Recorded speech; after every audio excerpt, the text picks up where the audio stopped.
আচ্ছা, Mickey mouse, বাগস বানি, Pinocchio কিংবা গুফি এই জনপ্রিয় চরিত্রগুলোর দিকে কখনো কি ভালো করে লক্ষ্য করেছ? লক্ষ্য করলে দেখবে সবার হাতেই গ্লাভস পরা এবং হাতের 5টি আঙুলের বদলে রয়েছে মাত্র 4টি আঙুল। কিন্তু এমনটা কেন? মিকি মাউসের তো তাও 4টি আঙুল আছে, কিন্তু ডোরিমনের তো একটিও আঙুল নেই। তারা কি আঁকতে ভুলে গেছে, নাকি ইচ্ছে করেই এমনটা করা হয়েছে?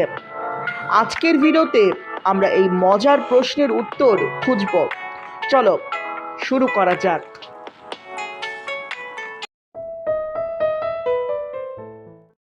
পুরনো দিনের কার্টুনগুলো ছিল সাদা কালো আমলের। সেই সময়কার টিভিতে রঙিন কিছু দিলেও তা স্পষ্ট বোঝা যেত না। কার্টুন নির্মাতারা তখন চরিত্রগুলোর শরীর সাধারণত কালো রঙের রাখতেন। এখন সমস্যা হলো, শরীর কালো রং হওয়ায় হাতের রঙও কালো হয়ে যেত। ফলে কার্টুন যখন হাত নাড়াচড়া করত, তখন শরীরের কালো রঙের সাথে হাতের রং মিশে যেত এবং দর্শকরা তা ঠিকমতো বুঝতে পারত না। এই সমস্যার সমাধান হিসেবে নির্মাতারা কার্টুনের হাতে সাদা রঙের গ্লাভস পরিয়ে দিলেন। এর ফলে কালো শরীরের বিপরীতে সাদা হাতগুলো খুব সহজেই নজরে আসত। তবে গ্লাভস পরানোর পেছনে আরও একটি বড় কারণ ছিল।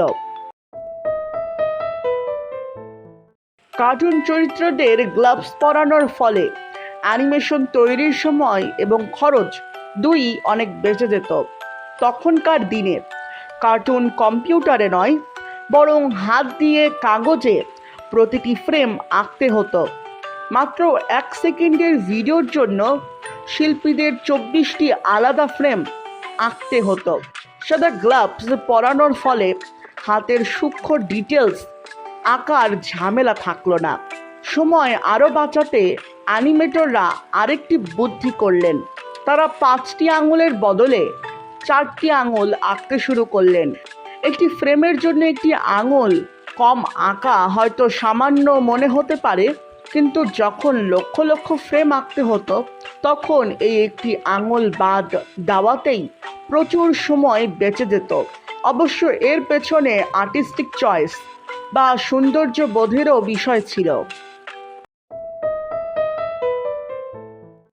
কোনো পশু পাখি যখন কার্টুন চরিত্র হয়ে ওঠে, তখন তাদের ওপর একদম আসল প্রাণীর আঙুলের ডিজাইন দিলে দেখতে বেশ অদ্ভুত লাগত। কিন্তু গ্লাভস পরিয়ে মানুষের মতো হাত তৈরি করায় বিষয়টি দেখতে অনেক বেশি স্বাভাবিক ও সুন্দর লাগে। তাছাড়া ছোট ছোট এই কার্টুন চরিত্রগুলোর হাতে 5টি আঙুল দিলে তা বেশি গিজি বা অগোছালো দেখাতো, যা দেখতে মোটেই ভালো লাগতো না। যাই হোক, আশা করি তোমরা তোমাদের উত্তর পেয়ে গেছো।